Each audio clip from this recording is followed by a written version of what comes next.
Թեման այսօր մարդու իրավունքների խնդիրն է, որը կարծում շատ կարևոր է հատկապես այսօրվա Հայաստանի համար։ Ուզում եմ նշեմ, որ այս տարի, չնայած դա դեռ անցյալ տարի մենք հայաքվեն եւ քաղաքացիական իրավունքների կոալիցիան ներկայացրել են մի քանի զեկույցներ ՄԱԿ-ի պարբերական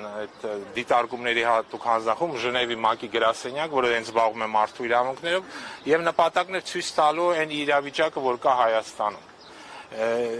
Եվ մեր կողմից Հովհաննես Իշխանյան մասնակցել էր այդ Ժնևում տեղի ունեցող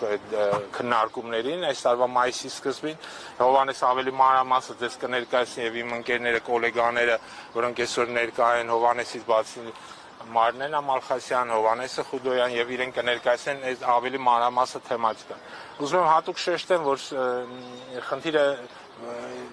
մինչեւ այդ ինչի մասին է, նայեք, մարդու իրավունքների թեմատիկան իսկապես շատ կարեւոր է թե Հայաստանի համար եւ բայց 2018 թվականից հետո տեղ ունեցավ մի գործընթաց, երբ այն կազմակերպությունները, ՀԿ-ները, որոնք զբաղվում են այս թեմատիկայով, իրանք կամաց ձուլվեցին, կարելի ասել իշխանության հետ մեկ ընդհանուր մարմին դառան, եւ սա հատկապես պարզ երևում էր այս տարվա ներկայացած մի շարք զեկույցներից։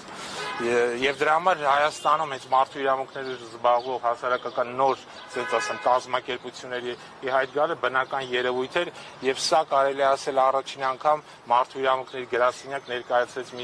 մի շարք զեկույցներ, որոնցից ասենք թե մեկը հենց հայաքվեին էր ներկայացնել էր հայաքվեն, որի մեջ խոսքը գնում էր, հիշում եք, 2023 թվականի ընթացքում տեղի ունեցող հայաքվեի կազմակերպած ստորագրահավաքը,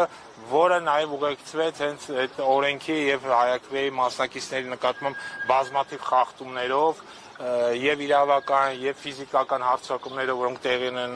այն գրասենյակներն կամ այն կետերի վրա, որտեղ ստորագրահավաքիրան եւ այլն եւ այլն։ Այս ամենը որպես ընդհանուր փաստաթուղթ մենք փորձել ենք կազմել եւ ներկայացնել ՄԱԿ-ի գրասենյակ եւ այս տարի, ինչպես նշեցի, արդեն տեղ ունեցել դրա քննարկումը, սա 5 տարին մեկ տեղ ունեցած պարբերական դիտարկումներ են, ու քանի որ Հովհաննես Իշխանյան անձամբ եղել է Ժնևում եւ մասնակցել է, կխնդրենք Հովհաննեսին ավելի մանրամասն ներկայացնի, թե խոսքը ինչի մասին է։ Բարև ձեզ։